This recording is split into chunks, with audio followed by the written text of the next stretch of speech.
The mind, you can say, is a localization of infinite consciousness and arises in, and you use the terms consciousness and awareness and being as synonyms. Yes.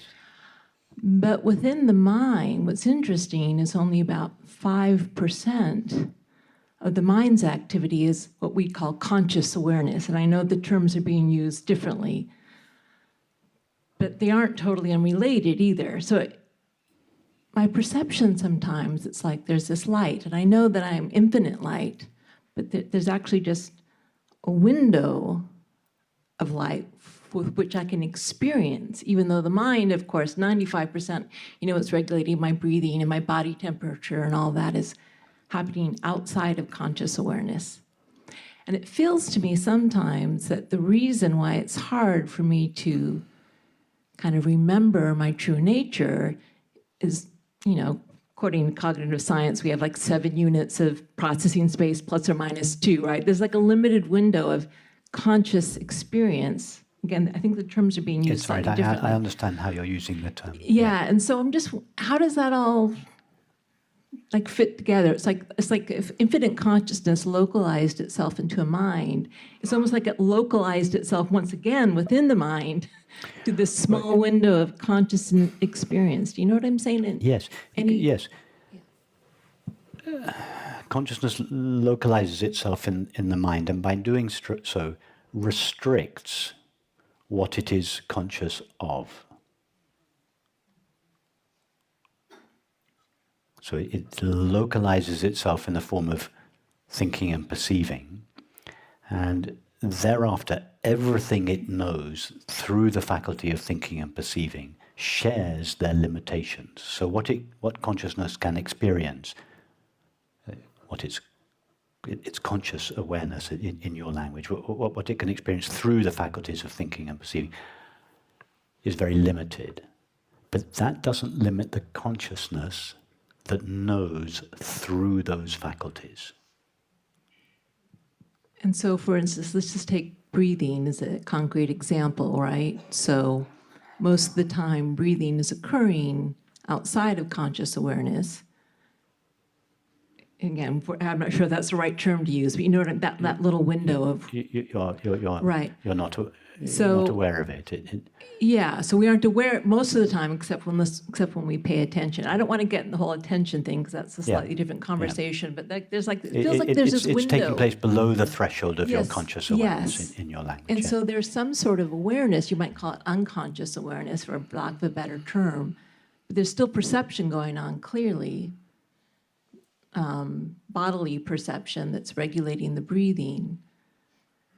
And I don't know even my question. I'm just curious, what is it? What's that window, and why is it a window within a window? If I was to ask you now, Christian, are you aware of your breathing?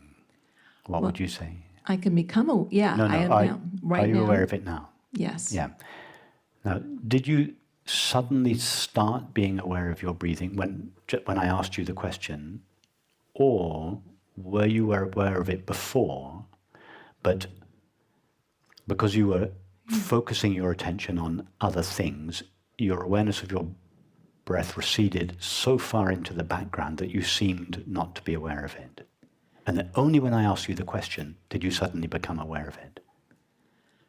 Okay, let's talk about regulating my body temperature, something that's a little less, you know what I mean? Because so some things, breathing is one of those things that can be conscious or unconscious, but other things, I would say they're part of the mind. The mind's doing it. The mind is regulating my body temperature, you might say. Yes. Unless I'm a yogi, it's very hard for me to... Your faculties of thinking, and sorry to interrupt, Christian, but I can see where you're going now. I would suggest your faculties of thought and perception in this case, your faculties of perception are not sufficiently refined to enable you to be aware of that part of your mind's activity that regulates the circulation of your blood, for instance.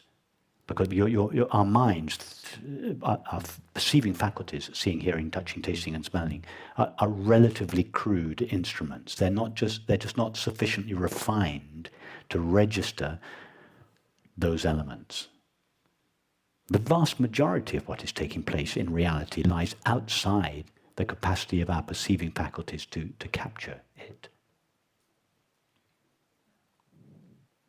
our perceiving faculties reduce what is really out there and present it to us as sight, sounds, tastes, textures, and smells. So that's a simplified, dumbed-down version of what is really there. The vast majority of what is taking place in reality escapes captivity by our minds. Right, but not just even the reality out there, even the inner reality within the sphere of the mind. Out there, I mean, it's true, it kind of breaks in the down. body, in the world. Yes. Okay. Yes. But this idea of this window, does that make sense to you? Like that we only have so much, like the windows, maybe the window can get bigger, but it feels like there's only so much in my conscious awareness, which is why when I'm thinking, there's no space left over to abide in being, it feels like, even though I'm already am, I know that, but. I'll come back to that, but okay. Let me just say something else that Blake said, which is William Blake said, that's very interesting. He said the body is that portion of the soul was just his word for the mind. The body is that portion of the soul that is discernible to the five senses. In other words, just as I was saying before, that the world, that the reality, what the world really is in itself, appears to us as a physical world only because we see it through the orange-tinted glasses of perception. But that includes our body. What our body really is not just this limited thing made out of matter. It just appears to us that way because we perceive it through our perceiving faculties. So the body is just that portion of what we experience and perceive as a body is just that portion of the mind which our perceiving faculties are capable of capturing. Does that make sense? And are you saying that there is part of the mind that's not captured by the perceiving faculties? Absolutely, yes, absolutely. So, our perceiving can you talk about that? Well, I would suggest that the whole universe was really mind, not matter. Okay. Mind, what I mean by mind in this case is the activity of consciousness, that it's really all mind. Just as William Blake said, the body is that portion of the mind, is that portion of the finite mind, that portion of our own individual minds that is able to be captured by our senses. I would say that I'm just extending Blake's quote, the world is that portion of infinite mind, is that portion of infinite consciousness, activity that is capable of being captured by our perceiving faculties. So our perceiving faculties look at the activity of consciousness, mind, not matter. Look at mind. And our minds present the activity of infinite consciousness to us as a world made out of matter.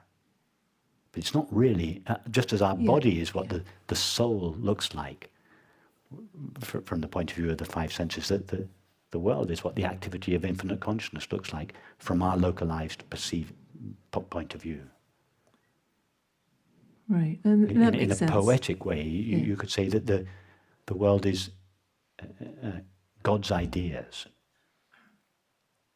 But when God's ideas, in other words, mind, the infinite mind, when looked at from the point of view of a localized mind, it appears as matter. And we have a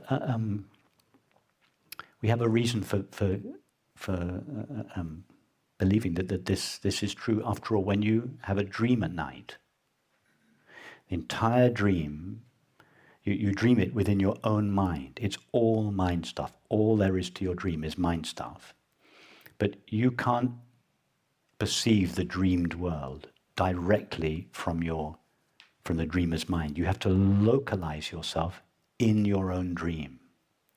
You have to seem to become a separate subject of experience within your own dream. Your own mind localizes itself, or seems to localize itself, within its own imagination. And then when you, the localized mind in your dream, the person you seem to become in your dream, then looks out, what does it see? It sees a physical world. The world you dream of at night seems to be a physical world. It's not a physical world, it's the activity of the dreamer's mind. But it looks like a physical world from the localized perspective of the dreamed character. Well, what about infinite just take that mechanism and just put it up one level. The infinite mind, infinite consciousness is dreaming or imagining the universe within itself. The universe is the activity of infinite consciousness. It only looks like a physical universe when perceived from the localized perspective of a finite mind within that consciousness. I guess that makes sense to me. I guess my question is still slightly different, which is within the mind in terms of perception. For instance, creating space and time. That's not within conscious awareness. I agree that it's a perception, but that's an unconscious activity of the mind. So some of the mind's activity is conscious and some of it's unconscious. But it's... Yes. You see what I'm saying? Mean it's conscious? I'm not talking about creating space and time, but within the mind itself, only a small portion of the mind's activity is conscious.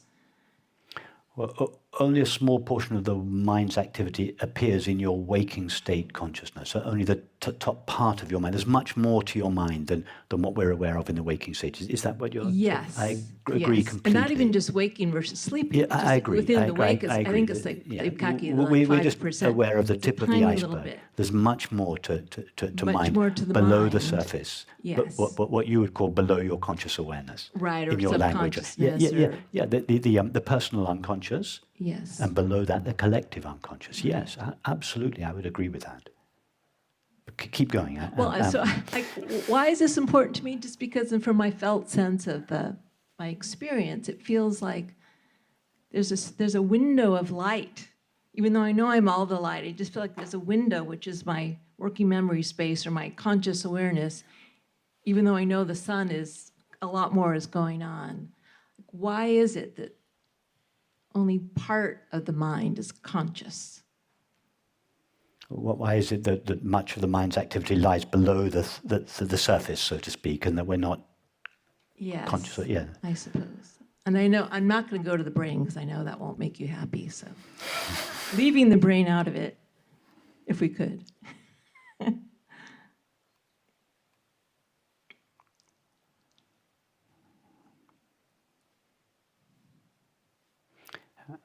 I think it's to do with the fact that, gosh, how do I explain this?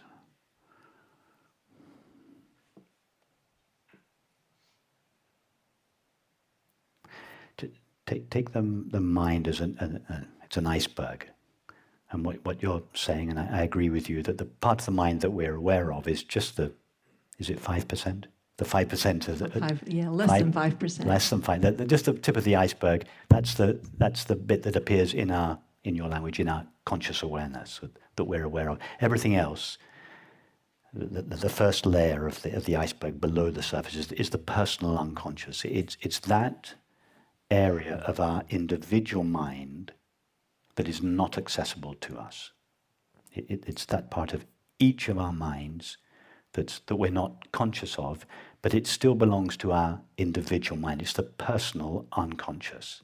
Yeah. Most of it conditioned by... That may be so, but the first part of the iceberg below the surface of the water is what we call the personal unconscious. We don't have access to it except in dreams, but it's still within our private mind. Below that, there's the collective unconscious. In other words, below that surface, all the icebergs join up. So the tips of the iceberg are all separate. The bit of the iceberg that's immediately below the surface of the water is also separate. But you go down further, it's all joined. That's the collective unconsciousness. It's that strata of the mind that connects all of us. We don't have access to it except for in dreams, but our minds share this, whatever we're going to call it, this information. Now, imagine that our minds had access to the totality of the subconscious all the time. I mean, imagine if your mind, your conscious awareness, the 5% above the water, let's just talk about the personal unconscious. Can we say the 45% The 5% above the water, the personal unconscious, 45%. Let's imagine that each of us were aware just of our own personal unconscious all the time. Not just the 5% we're aware of, but the full 50%. Imagine what experience would be like. But then imagine that we also had permanent access to the 50%, let's call it 50%, of the collective unconscious. Imagine if that was accessible above the surface of the water. That was our waking state experience. The world would barely get a look in. We would barely register the world. It would be completely overpowered. The 5%, remember the world is only 5%. The world in our body is just 5%. But imagine if we were also experiencing the other 95%. The world would be banished to the periphery of our experience. So in order to experience what we know of the world, the rest has to be excluded in order to make this experience possible.